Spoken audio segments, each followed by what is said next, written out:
पिछले वीडियो में, पिछले लेक्चर में आपको बताया गया था समुच्चय के प्रकार। तो समुच्चय के आपको 4 प्रकार बताए गए थे। पहला एकल समुच्चय बताया गया था, दूसरा रिक्त समुच्चय, तीसरा सीमित समुच्चय, चौथा अनंत समुच्चय। ये 4 समुच्चय बताए गए थे। एक बार फिर से रिवाइज करिए। एकल समुच्चय बताया गया था जिस समुच्चय में केवल एक घटक होता है उसे एकल समुच्चय कहते हैं। तो समुच्चय जिसमें केवल एक ही घटक आता है उसे क्या बोलते हैं? एकल समुच्चय। और रिक्त समुच्चय बताया गया था जिस समुच्चय में कोई घटक नहीं आता, समुच्चय खाली होता है, उसे रिक्त समुच्चय कहते हैं। इसे या तो ऐसे 0 करके काट देते हैं, इसको फाई बोलते हैं, तो इसको फाई से प्रदर्शित करते हैं, या ऐसे ब्रैकेट खुला छोड़ दिया, उसमें कुछ भी नहीं रहा, खाली रहा, तो उसको रिक्त समुच्चय बोलते हैं। तो रिक्त मतलब खाली समुच्चय जिसमें एक भी घटक न आए। सीमित समुच्चय क्या होता है? जिस समुच्चय के घटकों को गिना जा सकता है उसे सीमित समुच्चय कहते हैं। अगर आप एक घटकों को गिन सकते हो तो वह सीमित समुच्चय, अगर घटकों को नहीं गिन सकते हो तो अनंत समुच्चय। अनंत समुच्चय, जिस समुच्चय के घटक को नहीं गिन सकते उसे क्या बोलते हैं? अनंत समुच्चय। तो ये 4 समुच्चय है। एकल मतलब केवल एक घटक हो, रिक्त मतलब एक भी घटक ना हो, सीमित मतलब घटकों को गिन सकते हैं, अनंत मतलब घटकों को गिना नहीं जा सकता। तो यहाँ पे एक समुच्चय और आपको बताया गया था कि सम समुच्चय क्या होता है। तो जिन 2 समुच्चयों के घटक समान हो, चाहे उनका क्रम कुछ भी हो, उन्हें सम समुच्चय कहते हैं। तो अगर 2 समुच्चय हैं, उनके घटक एक ही हो, जैसे समुच्चय ए में देखिए 1 2 3 है, समुच्चय बी में भी 2 3 1 है, तो घटक ए इसमें भी 1 2 3 है, इसमें भी 1 2 3 है, केवल क्रम बदला हुआ है, तो भी ये दोनों समुच्चय सम समुच्चय कहलाएंगे, क्योंकि समुच्चय में हम क्रम को बदल सकते हैं। लेकिन अगर घटक वही है, जो ए में घटक है वही बी में है, तो दोनों आपस में समान है। और अगर दोनों समुच्चयों में घटक अलग अलग हैं, जैसे इसमें 1 2 3 है पर इसमें 1 2 3 4 है, तो ये अलग घटक है, इससे एक घटक इसमें अलग दिख रहा है, तो यह P और Q समान समुच्चय नहीं है। तो ये आपको पिछले वीडियो में बताया गया था। आज हम लोग प्रश्न संग्रह 1.2 करेंगे। प्रश्न संग्रह 1.2, प्रश्न संग्रह 1.2 में टेक्स्ट बुक में आपको दिखा दूं तो टेक्स्ट बुक में ये देखिए, ये है प्रश्न संग्रह 1.2, जिसमें इसके पहले आपको कुछ एग्जाम्पल्स दिए गए, वो भी पढ़ने चाहिए। जैसे उदाहरण 1 देखेंगे, a = x, ऐसा है कि x यह लिसन शब्द का वर्णाक्षर है, और y ऐसा है कि y यह साइलेंट शब्द का वर्णाक्षर है।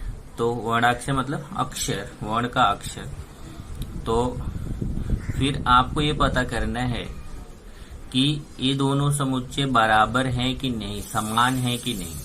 तो पहले क्या करेंगे, जो लिसन शब्द है ना, उसके वो समुच्चय के जो अक्षर है ना, उसको सूची पद्धति में लिखेंगे, और फिर साइलेंट शब्द है, इसके अक्षरों को भी सूची पद्धति में लिखेंगे।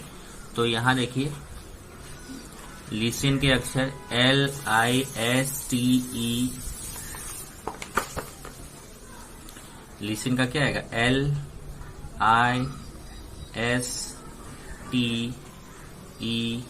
LISTEN, और साइलेंट का SILENT।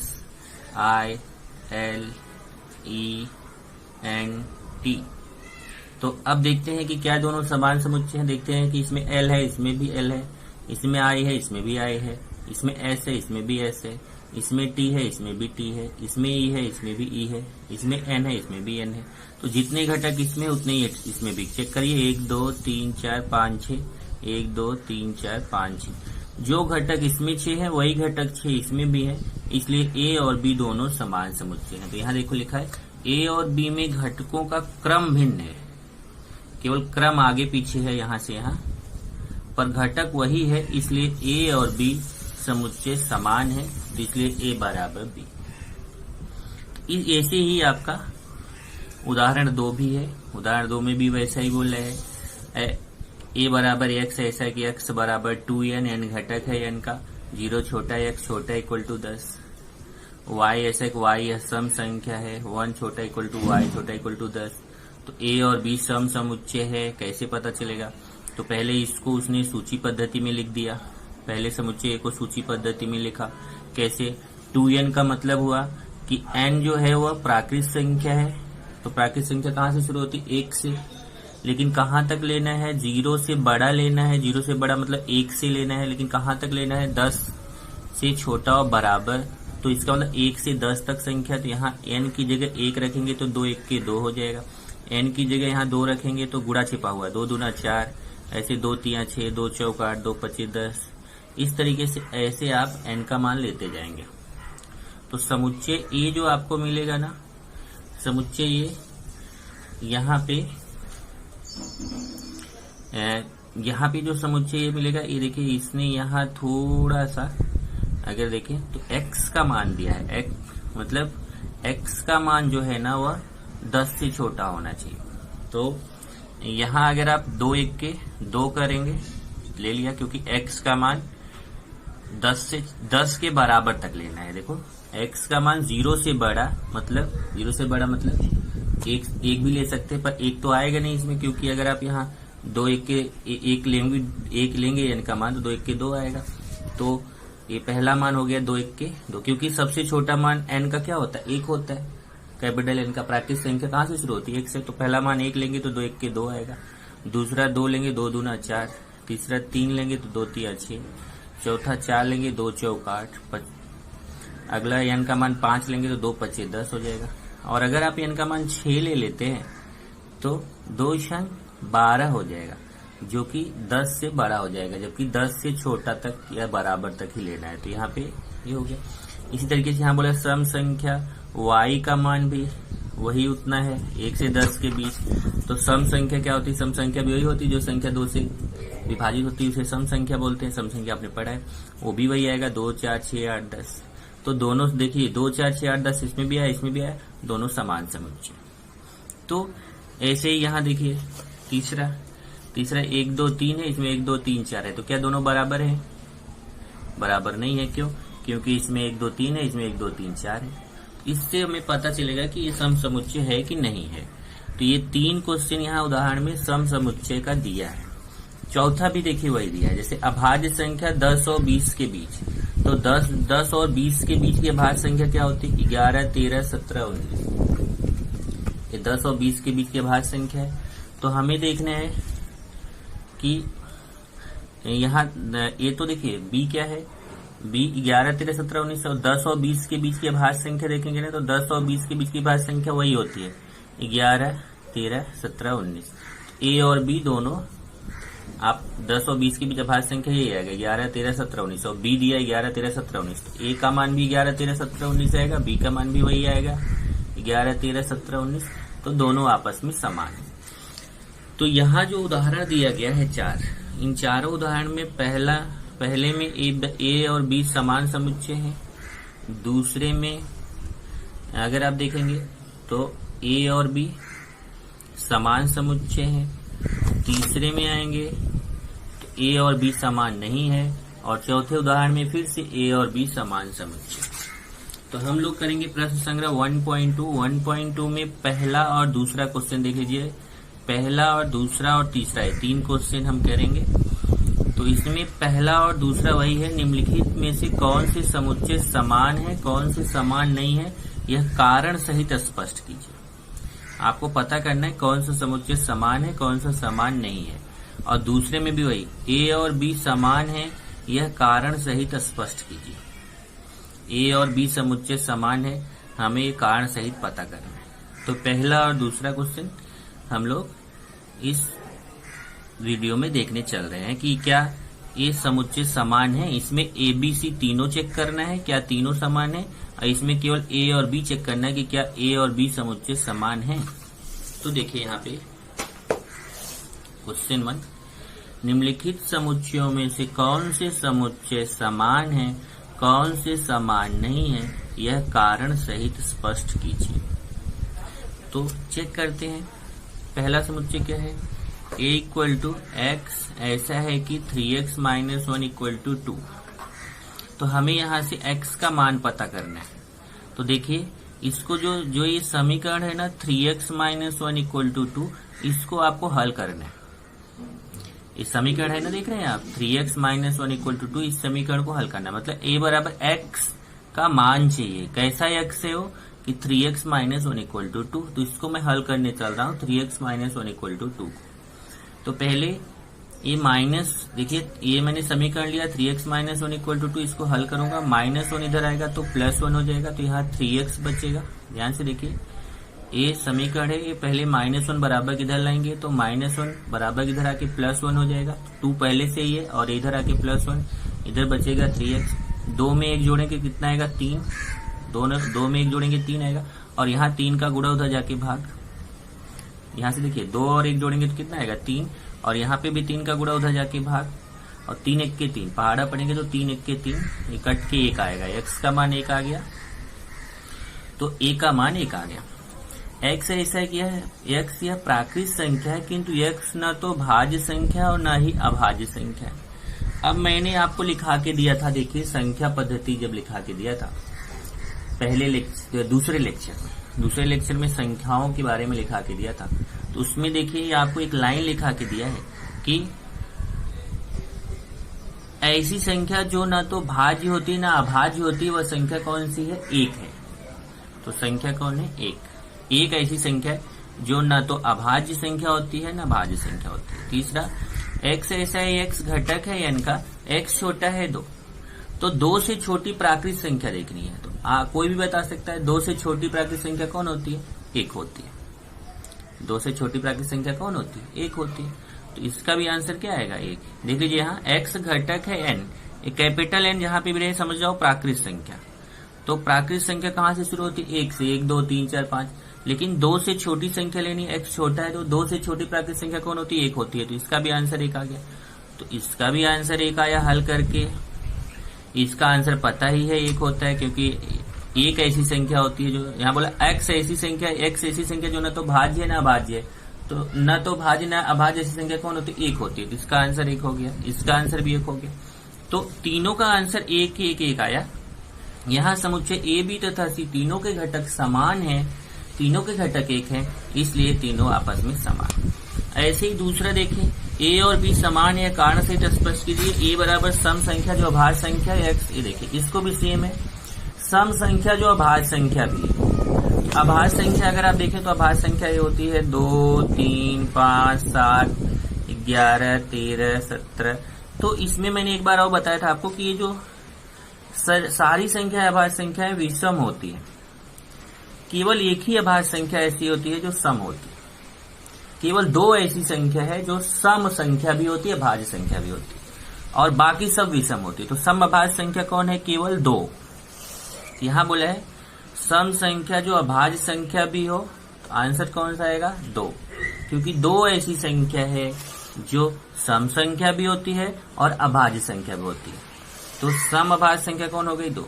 और यहाँ देखिए x ऐसा है कि 7x माइनस 1 इक्वल टू 13, इसको हमें क्या करना है, हल करना है। जैसे मैंने इसको हल किया 3x माइनस 1 इक्वल टू 2 को, ऐसे मैं 7x माइनस 1 इक्वल टू 13 को भी हल करूंगा। तो हल करते हैं, देखिए यहाँ मैं हल किया हूँ 7x माइनस 1 इक्वल टू 13, पहले -1 बराबर इधर आएगा तो +1, इधर 7x बचेगा, ये देखिए -1 इधर आके +1 हो गया, 13 और 1 14, 13 में 1 जोड़ेंगे 14 आएगा, और इधर 7 का गुणा इधर आके भाग। तो फिर से चेक करिए, -1 इधर आके +1 हो जाएगा, यहाँ 7x बचेगा, यहाँ 13 है, इधर आके +1, 13 में 1 जोड़ेंगे तो 14 आएगा, 13 1 14, यहाँ 7 का गुणा इधर आके भाग, यहाँ x बचेगा, ये 14 है, 14 में 7 का भाग, 7 का पहाड़ा 14 में पड़ेंगे, 7 दूना 14, x का मान कितना आया, 2। तो b वाले का मान भी कितना आ गया, इसको हल करने पे कितना आ गया, 2। तो a का मान भी 2 आया, देखिए समुच्चय a का मान भी 2 आया, समुच्चय b का मान भी 2 आया। यहाँ समुच्चय a तथा b दोनों के घटक समान हैं, जो घटक a का है वही घटक b का है, दोनों के घटक समान हैं, इसलिए a और b समान हैं, अर्थात a बराबर b। तो इसमें कैसा था, जो समुच्चय a में आया, समुच्चय a का घटक भी 1 आया, समुच्चय b का घटक भी 1 आया, समुच्चय c का घटक भी 1 आया, इसलिए तीनों समुच्चय आपस में समान है। दूसरे प्रश्न में आए हम, तो दूसरे प्रश्न में 2 ही समुच्चय दिया था, a और b, तो समुच्चय a का भी घटक 2 आया, समुच्चय b का भी घटक 2 आया, दोनों के समुच्चय वही हैं, दोनों के समुच्चय समान हैं, इसलिए यह समान समुच्चय है, सम समुच्चय है। बराबर। प्रश्न 3 की तरफ जाएंगे तो प्रश्न 3 है, निम्नलिखित समुच्चयों में से कौन से समुच्चय रिक्त समुच्चय है, कारण सहित स्पष्ट कीजिए। रिक्त समुच्चय का मतलब होता है कि जिस समुच्चय के घटकों को, जिस समुच्चय में एक भी घटक नहीं आता है उसे रिक्त समुच्चय कहते हैं। अब पहला बोला ए ऐसा है कि यह शून्य से भी छोटी प्राकृत संख्या। अब आपको देखना है कि शून्य से छोटी प्राकृत संख्या कौन सी होती है। यहां से देखिए प्राकृत संख्या कहां से शुरू होती है, 1 2 3 4, यही तो प्राकृत संख्या है ना, 1 2 3 4 5 6 अनंत तक जाती है। अब यहाँ बता रहे शून्य से छोटी प्राकृत संख्या, तो प्राकृत संख्या में तो शून्य भी नहीं आता है, क्योंकि शून्य कहाँ आता है, वो पूर्ण संख्या में आता है। प्राकृत संख्या में शून्य नहीं आता। अब वो शून्य से भी छोटा बोल रहा है, तो प्राकृत संख्या में कभी शून्य से छोटी संख्या आ ही नहीं सकती, क्योंकि प्राकृत संख्या 1 से शुरू ही होती है और 1 से बड़ी संख्या ही आती है। इसलिए यहाँ बोला है शून्य से छोटी प्राकृत संख्या, तो शून्य से छोटी कोई भी प्राकृत संख्या नहीं होती है, इसलिए यहाँ पे हमने लिख दिया 5। इसमें एक भी घटक नहीं आएगा, क्योंकि शून्य से छोटी कोई भी प्राकृत संख्या नहीं होती है, इसलिए समुच्चय ए यह रिक्त समुच्चय है, क्योंकि इसमें एक भी प्राकृत संख्या ऐसी नहीं आएगी जो शून्य से छोटी होती है। दूसरा एक्स स्क्वायर बराबर 0, तो एक्स ऐसा है कि एक्स स्क्वायर बराबर 0, एक्स का मान निकालना। एक्स स्क्वायर बराबर 0, एक्स का मान निकालना, तो क्या करेंगे, स्क्वायर हटाने के लिए क्या करते हैं, इधर करड़ी लगा देंगे। देखिए इधर से स्क्वायर हटाएंगे तो 0 में करड़ी लग जाएगा। यहाँ पे क्या करते हैं, वर्गमूल लेंगे, और 0 का वर्गमूल कितना होता है, 0 होता है। तो एक्स स्क्वायर इक्वल टू 0 को हल करेंगे तो एक्स का मान 0 आएगा। क्यों, क्योंकि एक्स स्क्वायर हटाने के लिए जब यहाँ स्क्वायर हटाएंगे तो 0 का वर्गमूल निकालेंगे, और 0 का वर्गमूल कितना होता है, 0। एक्स का मान 0 आ गया, तो इसको हल किया तो मान कितना आया, 0। इसमें एक घटक है, इसमें समुच्चय भी यह रिक्त समुच्चय नहीं है। क्यों नहीं है, ध्यान से देखो, इसमें कैसे है, इसमें अगर आप देखोगे तो यहाँ पे रिक्त समुच्चय है, क्योंकि इसमें एक भी घटक नहीं आया, इसलिए यह रिक्त समुच्चय है। और दूसरा देखेंगे तो दूसरे में एक घटक आ रहा है, तो अगर एक घटक आ रहा है तो यह रिक्त समुच्चय नहीं है, बल्कि यह एकल समुच्चय, क्योंकि रिक्त समुच्चय के लिए क्या होना चाहिए, खाली होना चाहिए। जबकि यहाँ एक्स का मान आ रहा है 0, तो यह खाली नहीं है, बल्कि इसमें एक घटक है 0, इसलिए यह एकल समुच्चय है, यह रिक्त समुच्चय नहीं है। तो समुच्चय भी रिक्त समुच्चय नहीं है। सी एक्स ऐसा है कि 5x - 2 = 0, एक्स घटक है n का। तो यहाँ पे अगर आप देखो तो x ऐसा है कि 5x - 2 = 0, एक्स घटक है n का। तो इसको हम जैसे इसके पहले हल किए थे, ये समीकरण को देखिए, 3x - 1 2 को हल किए थे, 3x - 1 = 2। जैसे यहाँ पे हमने हल किया 7x - 1 = 13, ऐसे ही हम यहाँ पे हल करेंगे 5x - 2 = 0 को। तो -2 इधर आएगा, -2 बराबर इधर आएगा तो +2 हो जाएगा। अब आप बोलेंगे 0 कहाँ गया, तो ये -2 इधर आएगा तो 0 चला जाएगा, केवल -2 इधर आके +2 हो जाएगा। या ऐसे आप बोल सकते हैं 0 + 2 होगा, और 0 में 2 जोड़ेंगे तो 2 ही आएगा। और 5 का गुणा इधर आके भाग, x का मान 5/2 आ गया। जबकि ये क्या बोल रहा है, x घटक है n का, मतलब x प्राकृत संख्या है। ये देखिए प्राकृत संख्या बटे में होती है नहीं, 1 2 3 4 5 6 डॉट डॉट, प्राकृत संख्या कभी भी बटे में नहीं होती। तो यहाँ पे आंसर तो आया 5/2, x का मान 5/2 आया, लेकिन 5/2 प्राकृत संख्या नहीं होती है, इसलिए x का मान प्राकृत संख्या नहीं आया, तो ये खाली रहेगा। ध्यान से देखिए, हल करने पे x का मान 5/2 आया, तो हमें आंसर यहाँ 5/2 लिखना चाहिए, लेकिन आगे इसने लिखा x प्राकृत संख्या होनी चाहिए, तो 5/2 प्राकृत संख्या नहीं है, इसलिए ये खाली छूट जाएगा। मतलब चाहे ऐसा लिखो चाहे ऐसा लिखो, इसमें एक भी घटक नहीं है, इसलिए समुच्चय सी यह रिक्त समुच्चय है। तो पहले वाले में एक भी घटक नहीं आया तो यह रिक्त समुच्चय है, दूसरे वाले में एक घटक आया तो यह रिक्त समुच्चय नहीं है, मतलब एकल समुच्चय है, और तीसरे वाले में भी कोई घटक नहीं आया तो यह रिक्त समुच्चय है। तो रिक्त समुच्चय होने के लिए ये जब खाली रहेगा, एक भी घटक नहीं रहेगा, तो उसको क्या बोलेंगे, रिक्त समुच्चय। प्रश्न 4 देखेंगे, निम्नलिखित समुच्चयों में से कौन से समुच्चय सीमित और कौन से समुच्चय अनंत है, कारण सहित स्पष्ट कीजिए। अब देखिए, आपको आगे बहुत सारे समुच्चय दिए गए, उसमें से पता करना है कौन सा सीमित समुच्चय है, सीमित समुच्चय, और कौन सा अनंत समुच्चय। ऐसा 2 समुच्चय पहचानना है, और ये पहचानना बहुत इजी है। सीमित समुच्चय क्या होता है, आपको बताया, जिस समुच्चय के घटक को गिन सकते हैं उसे सीमित समुच्चय कहते हैं। और अनंत समुच्चय क्या होता है, जिस समुच्चय के घटक को नहीं गिन सकते हैं उसे अनंत समुच्चय कहते हैं। तो माइंड में रखिए कि जिसके घटक को हम गिन सकते हैं उसको सीमित समुच्चय कहते हैं, और जिसके घटक को हम नहीं गिन सकते हैं उसको अनंत समुच्चय कहते हैं। अब पहला देखिए, x ऐसा है कि x छोटा है 10 से, x यह प्राकृत संख्या है, एक गुणवर्णन पद्धति में लिखा हुआ है। इसको हम सूची पद्धति में बदलेंगे।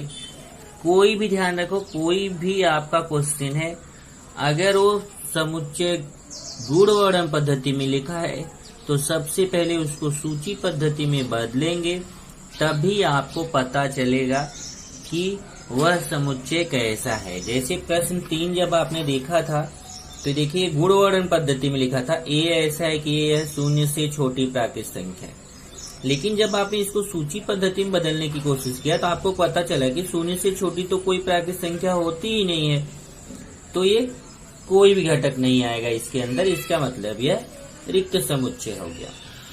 यहाँ पे देखिए ए गुणवर्णन पद्धति में लिखा था x ऐसा है कि x² = 0, तो यहाँ पहले इसको x² = 0 को हल करके x का मान पता कर लिया, x का मान 0 आया, तो इसको देखिए सूची पद्धति में लिख लिया, तो हमें पता चल गया कि ये रिक्त समुच्चय नहीं है क्योंकि इसमें एक घटक है, ये एकल समुच्चय है। इसको जब सॉल्व किया देखिए यहाँ पे तो x का मान 5/2 आया, तो एक बार लग रहा है कि x का मान 5/2 रहेगा, लेकिन एक देखिए गुणवर्णन पद्धति में लिखा हुआ है, और गुणवर्णन पद्धति में एक कंडीशन और है कि x घटक है, n का मतलब x प्राकृत संख्या होनी चाहिए, जबकि ये जो आंसर आया प्राकृत संख्या नहीं है, इसका मतलब इस आंसर को यहाँ नहीं लिख सकते, तो ये खाली हो गया, तो ये रिक्त समुच्चय हो गया। तो ऐसे यहाँ पे भी करना है, जो गुणवर्णन पद्धति में लिखा उसको पहले सूची पद्धति में बदलेंगे। तो 10 से देखिए x ऐसा कि x 10 से छोटी प्राकृत संख्या है, तो प्राकृत संख्या क्या होती है? प्राकृत संख्या 1 2 3 4 5 6 7 8 9 10 11 12 ऐसे अनंत तक जाएगी, लेकिन अब उसने बोला 10 से छोटी प्राकृत संख्या, तो 10 से छोटी प्राकृत संख्या क्या हो गई? 1 से लेके 9 तक, क्योंकि ये जो निशान होता है छोटे है का निशान है, इसका मतलब उससे छोटा लेना। तो यहाँ देखिए x छोटा है 10, मतलब 10 से छोटी प्राकृत संख्या है, तो कहाँ तक लेंगे? 1 से 9 तक। अब इसको हम गिन सकते हैं क्या? गिन सकते हैं, क्योंकि इसमें कितनी संख्या है? 9 संख्या गिन सकते हैं।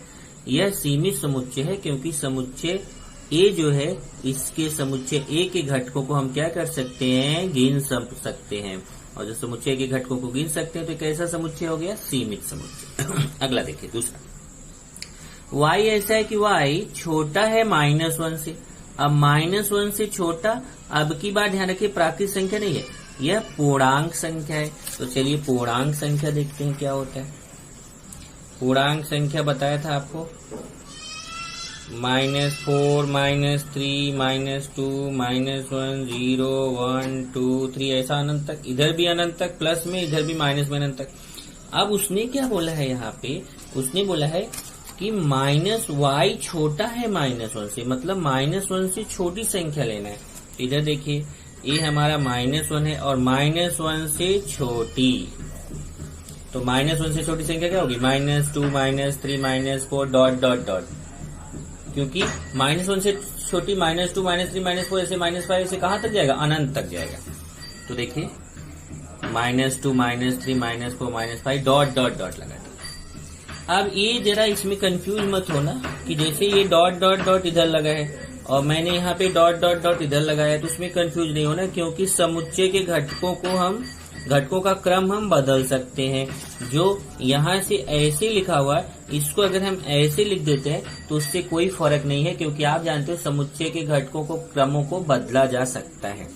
तो अभी क्या आया? -1 से छोटी संख्या क्या आ गई? -2 -3 -4 -5 डॉट डॉट डॉट। तो इसके घटकों को गिन सकते हैं क्या? इसके घटकों को, समुच्चय B है और समुच्चय B के घटकों को नहीं गिन सकते। तो ये गुणवर्णन पद्धति में लिखा था, इसको अपने सूची पद्धति में लिखा और इसके देखा कि इसके घटकों को हम गिन नहीं सकते हैं, इसलिए यह अनंत समुच्चय है। कि जहां पे डॉट डॉट डॉट लगा है मतलब समझ जाइए उसके समुच्चय के घटकों को वो अनंत तक जाएगा, उसको गिन नहीं सकते। तो यह अनंत समुच्चय है, क्योंकि समुच्चय B के घटकों को गिना नहीं जा सकता है। चलिए अगले क्वेश्चन पे चलते हैं। तीसरा, तीसरा है आपकी पाठशाला, समुच्चय सी है आपकी पाठशाला की कक्षा 9वीं में पढ़ने वाले सभी विद्यार्थियों का समुच्चय। अब आपको देखना है कि 9वीं में आपके जो विद्यार्थी पढ़ते हैं उनको हम गिन सकते हैं क्या? अपनी पाठशाला के, ध्यान रखिए, अपने जैसे सत्यम स्कूल है तो अपने स्कूल के 9वीं के बच्चों को गिन सकते हैं, हाँ गिन सकते हैं। यहाँ समुच्चय सी यह सीमित समुच्चय है क्योंकि अपनी पाठशाला के 9वीं में पढ़ने वाले विद्यार्थियों को हम गिन सकते हैं। जब अपनी पाठशाला के 9वीं में पढ़ने वाले विद्यार्थियों को आप गिन सकते हो तो यह समुच्चय कैसा समुच्चय है? यह समुच्चय सीमित समुच्चय है क्योंकि 9वीं के विद्यार्थियों को गिन सकते हैं, अपनी पाठशाला के 9वीं के विद्यार्थियों को हम गिन सकते हैं। चौथा, आपके गांव के निवासियों का समुच्चय। अब देखिए, आपका जो गांव है उसमें जितने लोग रहते हैं उनको गिन सकते हैं, हाँ गिन सकते हैं। तो ये कैसा समुच्चय हो गया? सीमित समुच्चय, क्योंकि हम अपने गांव के लोगों को आराम से गिन सकते हैं, उनको गिना जा सकता है, क्योंकि अपने गांव के निवासियों को हम क्या कर सकते हैं? गिन सकते हैं। इसलिए यह समुच्चय भी, आपके गांव के निवासियों का जो समुच्चय है यह भी कैसा है? सीमित है, क्योंकि इनको गिना जा सकता है। प्रयोगशाला, पांचवा है प्रयोगशाला के उपकरणों का समुच्चय। तो क्या प्रयोगशाला के उपकरणों को हम गिन सकते हैं? गिन सकते हैं। प्रयोगशाला में उपकरण मतलब क्या होता है? जो प्रयोगशाला में जो सामान रखे गए हैं, प्रैक्टिकल से रिलेटेड, प्रयोग से रिलेटेड, जो प्रयोगशाला में जितना भी सामान रखा उसको गिन सकते हैं, हाँ गिन सकते हैं। टाइम लगेगा, ज्यादा रहेगा तो टाइम लगेगा, लेकिन गिन तो सकते हैं ना। ऐसा अनंत तो सामान तो वहां रखा हुआ नहीं है, तो प्रयोगशाला के उपकरणों को हम गिन सकते हैं। इसलिए सीमित समुच्चय है क्योंकि प्रयोगशाला के उपकरणों को गिना जा सकता है। और फिर पूर्ण संख्याओं का समुच्चय। तब पूर्ण संख्या क्या होती है? जरा देखिए, याद करिए। पूर्ण संख्या को W से प्रदर्शित करते हैं 0, 1, 2, 3, 4, 5 डॉट डॉट डॉट। तो 0 से शुरू होती पूर्ण संख्या, 0, 1, 2, 3, 4, 5 डॉट डॉट डॉट। तो हमने पूर्ण संख्या यहाँ लिख दिया। पूर्ण संख्याओं का समुच्चय 0, 1, 2, 3, 4 डॉट डॉट डॉट। क्या इसको गिन सकते हैं? नहीं गिन सकते, क्योंकि डॉट डॉट डॉट लगा मतलब कहाँ तक जाएगा? अनंत तक जाएगा। तो एक ऐसा समुच्चय हो गया अनंत समुच्चय। यह अनंत समुच्चय है क्योंकि इसके घटकों को गिना नहीं जा सकता है। अगला है परिमेय संख्याओं का समुच्चय। ये जरा समझना है कि परिमेय संख्या कैसी है। परिमेय संख्या मतलब जो बटे वाली संख्याएं होती है उसको हम परिमेय संख्या है। मैंने आपको परिमेय संख्या का परिभाषा लिखा है कि जो बटे में संख्या होती है उसको परिमेय संख्या बोलते हैं, जहां PQ जो है वह I का घटक होना चाहिए। I का मतलब ये माइनस वाली संख्या, 0 या प्लस वाली संख्या, और Q बराबर नहीं 0 मतलब नीचे 0 नहीं आना चाहिए। तो अभी माइंड में इतना रखिए कि जो बटे वाली संख्या है उसको क्या बोलेंगे? परिमेय संख्या है। तो क्या परिमेय बटे वाली संख्याओं को गिन सकते हैं? नहीं गिन सकते हो, तो असंख्य है। तो यह अनंत समुच्चय है क्योंकि परिमेय संख्याओं को हम गिन नहीं सकते। तो इस तरीके से आपको इसमें कुल 7 क्वेश्चन थे जिसमें बताना था कि वह सीमित समुच्चय है या फिर अनंत समुच्चय।